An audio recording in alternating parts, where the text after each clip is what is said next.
twisting objects, selfish.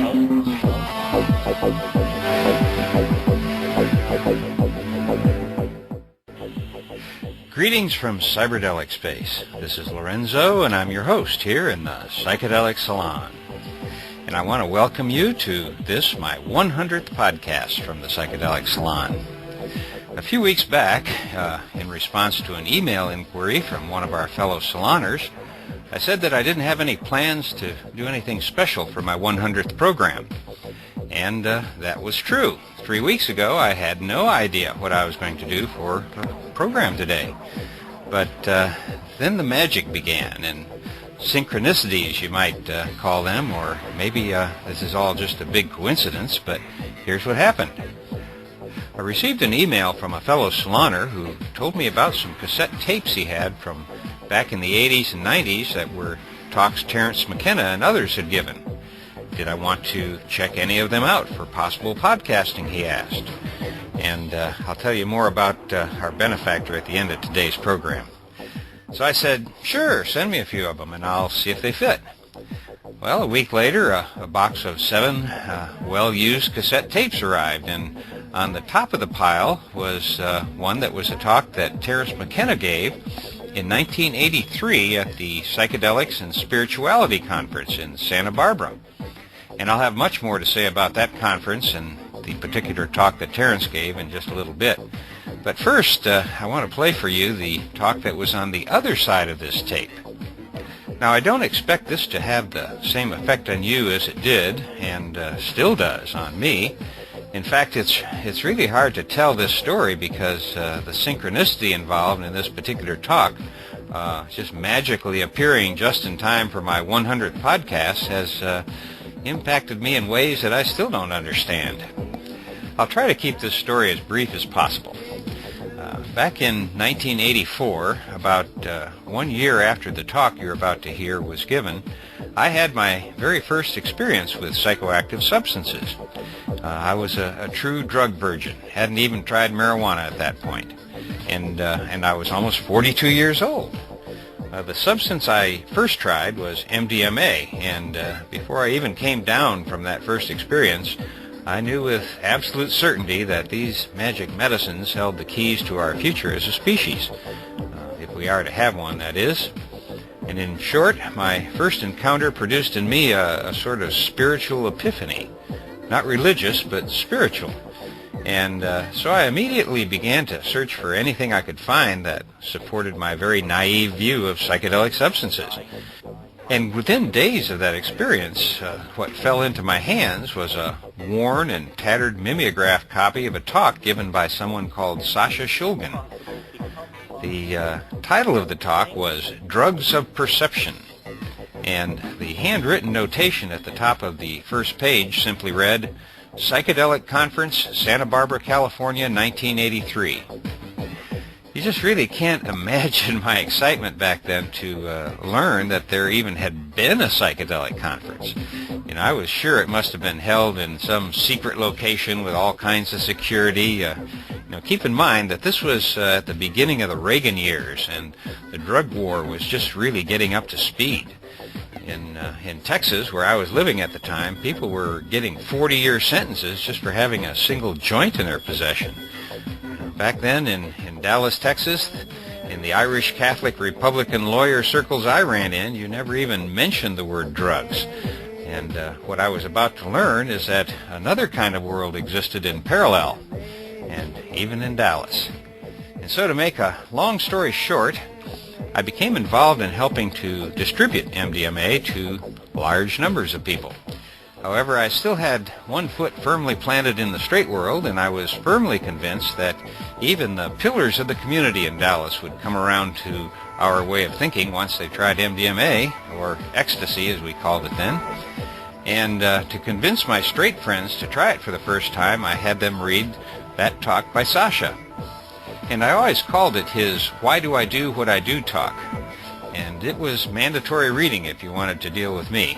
I know that's a little anal, but I'm only telling this long story just to give you some small sense of how important this talk has been in my life. Reading it the first time was definitely a major turning point in my life. And so to have it show up on my doorstep just in time for my 100th podcast, and by the way, this is the first time I've actually heard this talk myself, so hopefully you can understand what it means to me to be able to play this talk for you right now. And here it is, way back in 1983 at the Psychedelics and Spirituality Conference in Santa Barbara, California.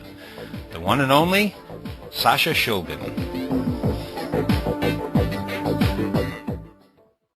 At a meeting last year when Dr. Hoffman came, and his opening sentence was, "You expected the shaman, you're going to get a chemist." When I was first asked by Dr. Robert Gordon McCutcheon to come here tonight and talk about whatever I wanted to do, my first impression, as long as I allowed my first impression, was to decline. I had, after all, I am a student of chemistry and of pharmacology and not really a student of philosophy and religion. And I felt I had probably contributed as much as I could last year when I took chalk to blackboard and drew hexagons and tryptamine rings and gave my impression of what on a molecule caused it to do what. But my wife intervened. Why not tell them just why you do what you do? It got me launched into an interesting question. I never had actually spoken to myself and said, why do you do what you do? The flippant answer is always at hand. Well, one does it because it's there to be done. The Mount Everest routine. I climb the mountain because it's there to be climbed. But that is, of course, not the reason I do the research I do. Whenever this question would come up in a seminar or during a panel discussion, I'd place special emphasis on the word psychotomimetic. The word has been used quite a bit today. A term that is usually used by the scientific community when they wish to speak about the psychedelic drugs. The term psychedelic does not find a good audience in the psychiatric or in the chemical or in the medical literature. It carries a meta-message of drug use, drug encouragement, drug proselytizing, and as a result, the word is not often encountered. In its origin, as was pointed out, it comes from psychoto, meaning in essence psychosis, and mimesis, meaning the imitation of.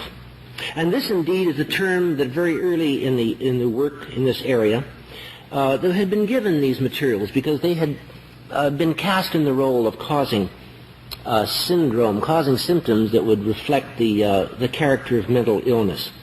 And it's felt by studying the effects of these materials in normal subjects, you might be able to glean some insight as to the mechanisms or at least the descriptions and definitions of this syndrome when seen in people who are spontaneously ill.